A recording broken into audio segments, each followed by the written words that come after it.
Hi Aquarius! Kamusta kayo? Hope you're all doing well and welcome to 1111 Pinoy Tarot.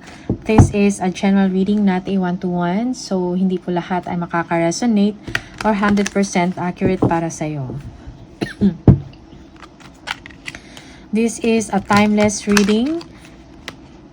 Ito ay maaring nangyari na, nangyayari ngayon, or mangyayari pa lang. Please subscribe, like, comment, and share. And please tap the bell for updates from this channel. Maraming salamat sa iyo, Aquarius.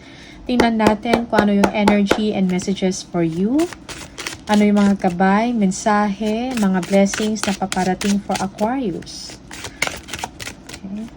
Mga blessings, gabay, energies, and messages. Mga insights for Aquarius, please.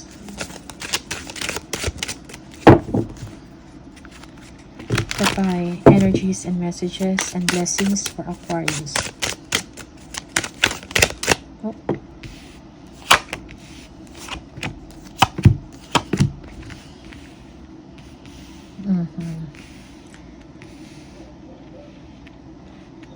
Okay.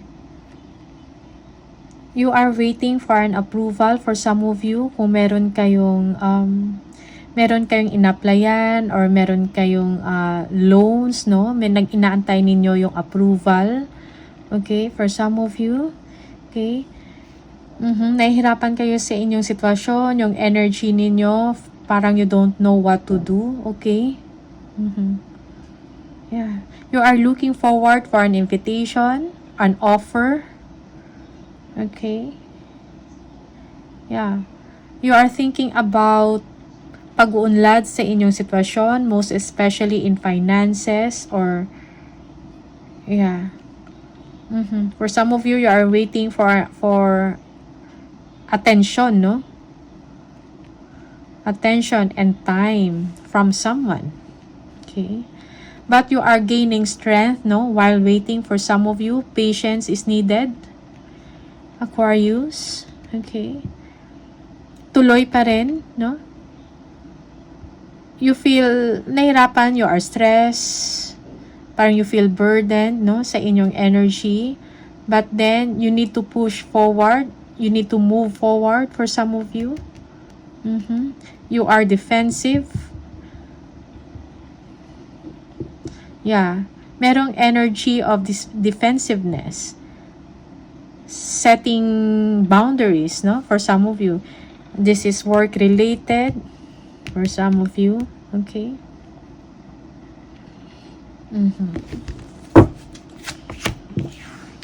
Aquarius. Yeah. You are looking forward about the future. You are thinking about new direction, no? Maybe a relocation for some of you.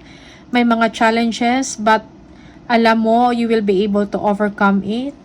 Okay? You will be able to overcome it, no?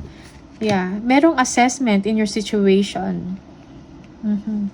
May mga, assessment kung ano yung mga nangyayari sa inyo about sa life mo. Meron ding wake-up call.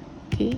And you are also thinking about other options or opportunities para sa inyo. Okay?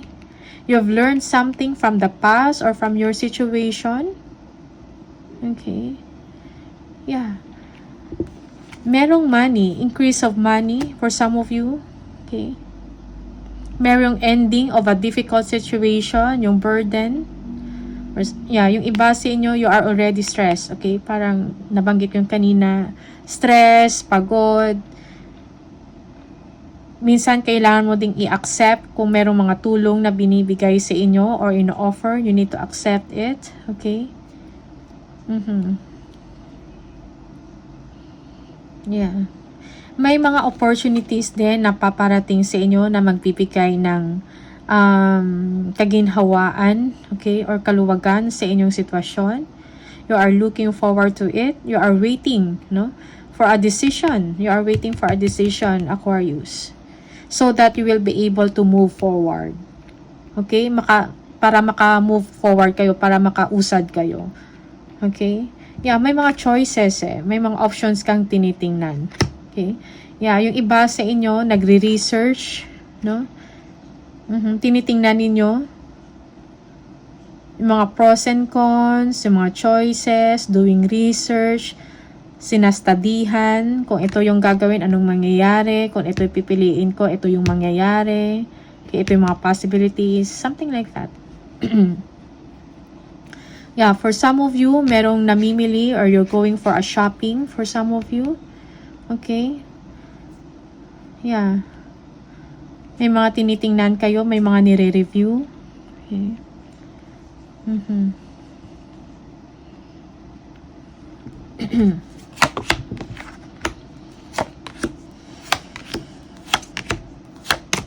Okay.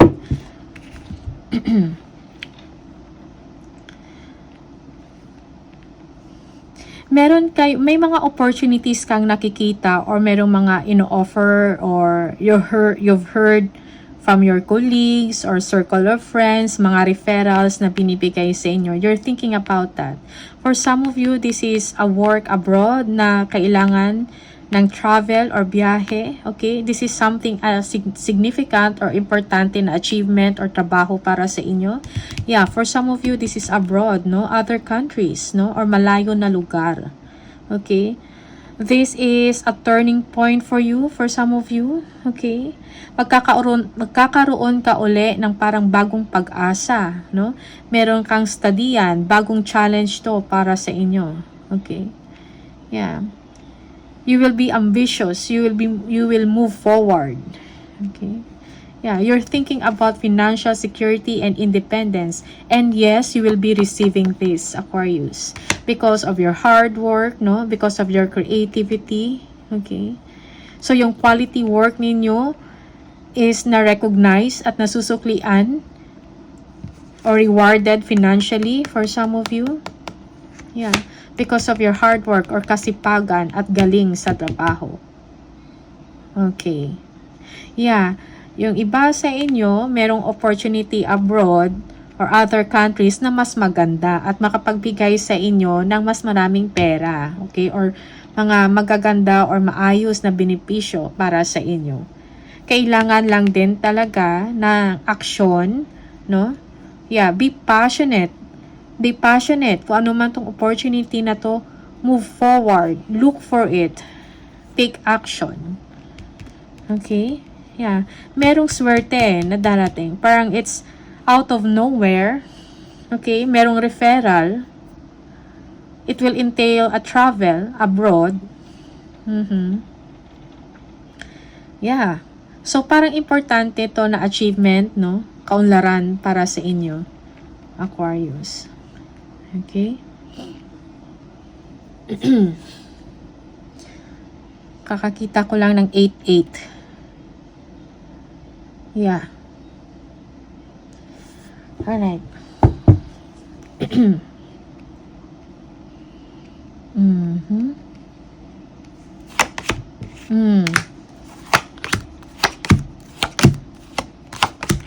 Okay. So, may blessings na paparating sa inyo. Stop, huwag ka mag-dwell sa isang sitwasyon na parang siguro naalala mo yung mga previous or past experiences, yung past mo na mga dating mga disappointment or dating mga rejection. So, huwag ka nang mag-dwell sa ganyan. Okay? Merong planning, kasaganahan. Mag-focus ka sa kung anong meron ka ngayon. Kasaganahan, kung may mga pera ka ngayon, sharing it with your family or your friends. No? So, focus ka dyan. For some of you, you are planning about travel and trips. Okay? To meet your family and friends. For some of you, yeah, merong planning. Okay? You will be moving forward to it. Okay? Yeah. Nag-iisip ka about building a legacy, no? Yung iba sa inyo thinking about a home, a house. Siguro nag-iisip ka, bibili ka ng bahay, magti-take ka ng initiative or step to buy a property or a home. Merong pag-uusap na mangyayari, okay? Yeah, merong planning. Okay? Pero yung challenge is that meron pa rin naglilinger sa inyo na parang merong about chaos or gulo or rejection, disappointment, no? But these are already, nakafocus ka dun sa tatlong ano na to na natumba. So, meron pang dalawa na natira. Ibig sabihin, merong solusyon, okay? Merong pag-asa para sa inyo. Okay? So, focus ka lang kung anong kasaganahan, focus ka sa positive, no, na situation. Look forward to it. I-claim mo yung ganun. Okay? Sometimes, it's all in the mind Okay? If you keep on dwelling, parang nakafocus ka sa disappointment or sa past experiences, nakafocus ka sa rejection, walang mangyayari sa'yo. It's only you, yung sarili mo lang din talaga ang makakatulong para maka-move forward ka at makaahon. Simple. Okay? That is for some of you. Okay?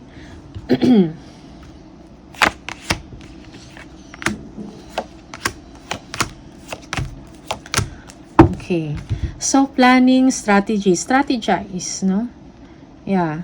So, wag mo i-underestimate yung sarili mo. Meron kang kakayahan to move forward, no? To gain an advantage, no? Sa part mo. So, be decisive sa mga desisyon na kailangan ninyong gawin. Okay? Yeah.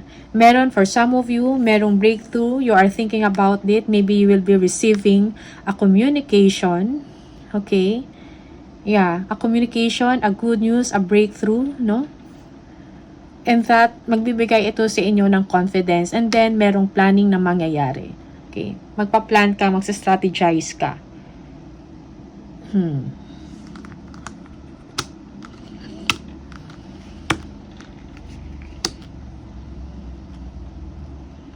Yes. Be decisive. Okay, kung kailangan mo humingi ng mga advice na mas nakakaalam sa inyo, maybe, yeah, ask, no? Inquire also for some of you. Okay? Huwag kang mahiya or huwag mong i-underestimate yung sarili mo na parang, wag na or hindi ko kaya, something like that.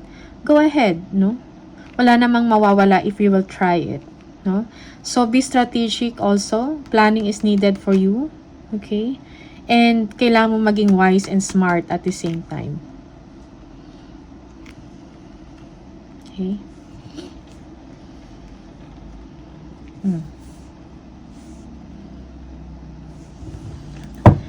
Yeah, new direction. You are thinking about a new direction for you. Yung parang no BS na. This is what I want. This is what I'm gonna do. Parang ito yung mga gagawin ko.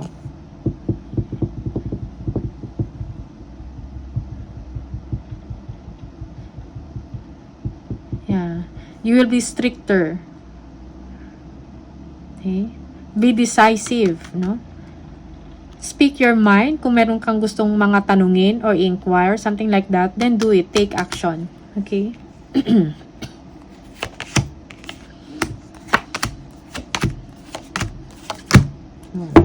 Okay. Yeah. So, focus on your target. Focus on your goal. Merong someone that they will need your advice or your help or someone na kailangan mo maging compassionate towards someone. Okay? Merong happiness. Merong mangyayari sa inyo na kasaganahan, kasiglahan, no? Yung vitality, you will be gaining vitality, no? Kasiglahan and hope, no? About sa future mo, about sa sarili mo. Okay? Do not, parang you are guided spiritually to do this. Okay? Merong pagsisiyasat na mangyayari in your situation. Okay? And then magkakaroon ka ng magandang pag-asa. There is an ending of difficulties or kung meron mang mga deception na mangyayari, you will be thinking about that. Kung ano man itong mga pagtatraidor, merong deception, dishonesty, stealing, something like that. And parang napapagod na si stress ka na dyan. You are thinking about that, but do not dwell. Huwag kang mag-dwell sa ganyang sitwasyon. Again, look for the sun. No? Vitality. Ibalik yung kasiglahan mo sa sarili. Okay? For some of you, there is someone, maybe a child, no? There is a baby on the horse, no? Maybe you have a child that will give you an inspiration, no? And you will be moving forward sa kung ano yung plano mo, ano yung goals and target mo. So again, take action. Okay, for some of you, you are a father, King of Wands, King of Cups, no? So Be compassionate. You have a lot of love to give, pero hindi mo siya na-express, and you will be doing it by action, by being a provider for some of you and a protector. Okay? Yeah. There is also someone, no?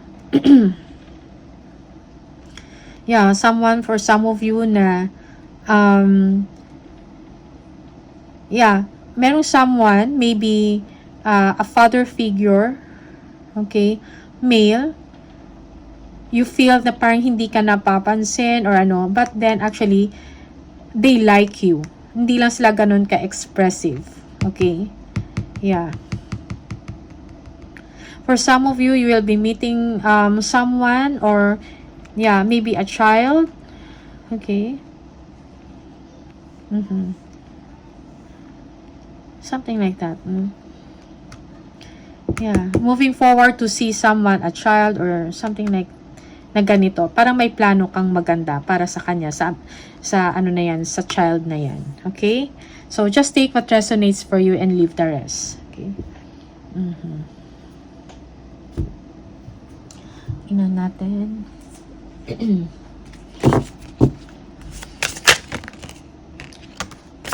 Aquarius. Aquarius.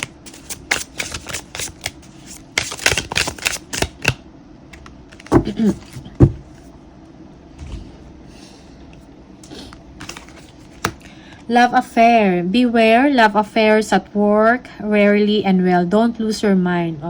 Don't lose yourself. Don't lose your mind. Be aware sa mga romance or office romance. Okay?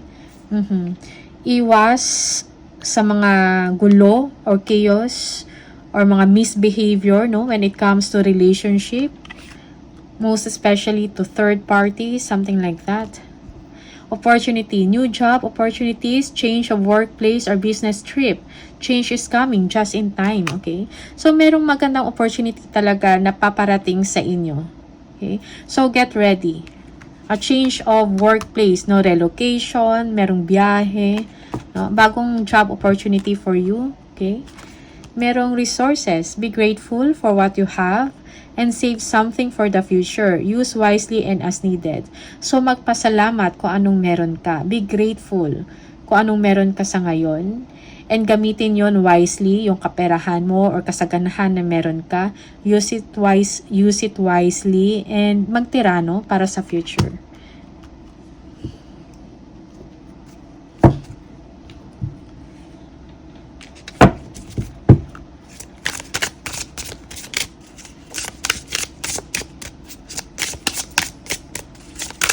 Aquarius, please, Aquarius. Okay. If you keep seeing the number 14, this is the message for you. You are open-minded and always up to try something new. Yet, you are wise enough to stop and think before you jump into things.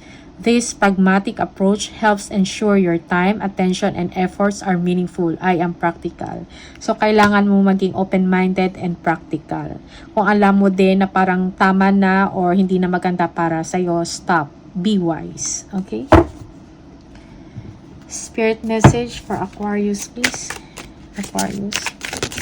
Oh. Don't lose sight of this truth. You came here to evolve and grow. It is necessary to experience the difficult times. That is when you will grow most. There is always light at the end of the tunnel. Be proud of your journey. Okay? So, kung ano man yung mga struggles, no?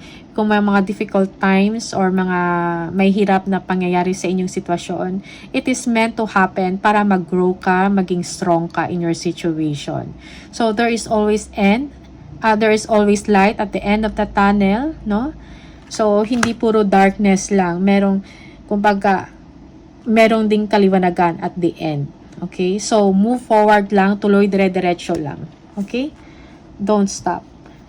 So, Aquarius, these are the messages for you. Maraming salamat. All the best and see you on the next video. Bye!